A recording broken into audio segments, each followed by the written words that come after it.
तहन हमरे बुढ़ऊ राना बिहार मार देले हल मनो अब ठीक हो गए बाटे से। प्रभु जी के धन्यवाद। हालेलुया। ज्यादा सुनाए बोलते दी पेड़ारी। सबके जय मसीह। प्रभु जी का धन्यवाद हो। हमरे परिवार के बहुत पेट दर्द करते रहे करे जब परे थोड़ा थोड़ा मन चुभत रहे तो दवाई वही खैला ना ठीक भाई।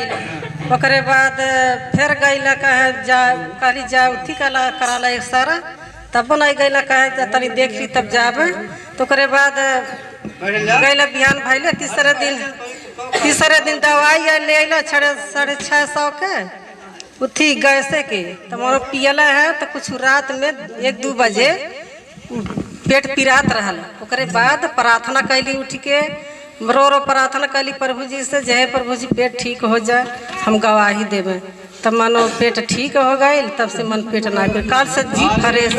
आकर बाद हमरे के जानी कब से पिरात रहा पेटवा पिरात रहल। अब काचन जमा किया खुलल तब हमारे उल्टी होए लागल। हम बिछौना छोड़ के मन थोड़ा 10 कदम थैले रहले आके वो सारा हमारे उल्टी होए लागल। वहाँ भाईल तब हमारे देवरानी उठलिन मनो बाहरे कहलिन बाहरे गईलिन तब वहाँ बाहर उल्टी होए लागल। हमारे खून में उल्टी हो हमरे वही खून में एकदम खून में हो तरह उल्टी हमरे कहीं है प्रभु जी लगत अब हम नहीं अब हम हे प्रभु जी तू जैसे हिचकिया राजा के 15 साल के आई बढ़ौले बाटा वैसे तू हमारा आई बढ़ाओ हम आपको महिमा करें।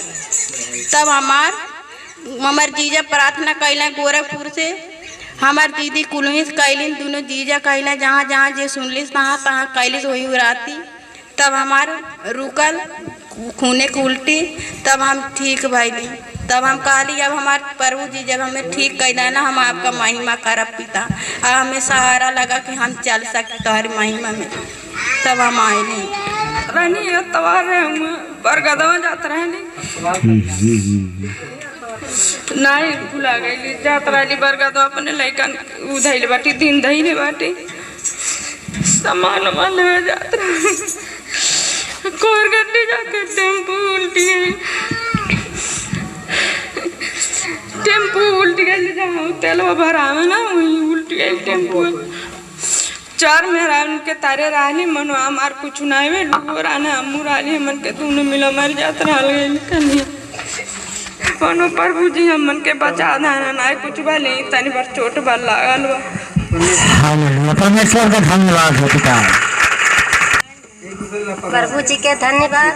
हम गाँव महादेया से अली बोलत हैं। हमारे लड़की के 3 दिन से बुखार आयल है पेड़ारी पोस्टर जी के लगे फोन कैली ही प्रार्थना कैले हैं ठीक हो गई लिया। हमार लड़को बुखार आयल रहल है वो प्रार्थना भैले वो ठीक हो गई। प्रभु जी के धन्यवाद। प्रभु जी के धन्यवाद हो। हमारे ठू गवाही बा कि हमारे नंद का पति रहला एक दिन कोनो मशीनी पर गिर गई है बहुत ढेर कट गए है खून बंधन होत रहे एकदम आई मोटकी हड्डियां दोनों बड़ा कट गए मशीनिया एकदम छट गए यहाँ फोन आई सबके रोए लगल। प्रभु जी से वही समय हम अपने घरे आके प्रार्थना कैली मनो सुबेरे होत हो सुनाइल कि मनो भर्ती ले रहे बा बुटौल में हर सब जगह ही रिटर कर दिले मनो परमेश्वर का धन्यवाद कैसा रहे जी गए प्रभु जी सबकर जय मसीह। परमेश्वर का धन्यवाद हो। हमारे आँखी पर यही पर गिल्टी रहे जब अगले संचार काजुक दिने मामा प्रार्थना करते रहना कहला कि सबके गिल्टी या रसोलिया गायब हो जा तब गायब हो गई। हालेलुया। धन्यवाद पिता। सभी भैया और दीदी की जय मसीह। जी की भी जय मसीह। हमारी बेटी का तबीयत बहुत ख़राब चल रहा था। इसको कहाँ हम दिखाएं नौतनवा बाबूलाल के पास संजय सिंह यहाँ महाराजगंज भर्ती कराएं। इसका तबीयत नहीं ठीक हो रहा था इसको बहुत दस्त हो रहा था। जब हम यहाँ आए प्रभु जी के इस भवन में तभी से हमारी बेटी का तबीयत ठीक हो गया। प्रभु जी हालेलुया। प्रभु जी के धन्यवाद हो। हमार पर टूट गया। पहले अपन घर बताओ या कहाँ से आए बेटी। हम मैं नहीं हाँ इधर हाँ हमार गोड़ टूट गया पिकअप पर से फेंका गई डॉक्टर कहे कि ऑपरेशन करे पड़ी। हम यहाँ अली प्रार्थना भइल यहाँ से फिर एक्सरे करे तो जुट गई बा। हालेलुया।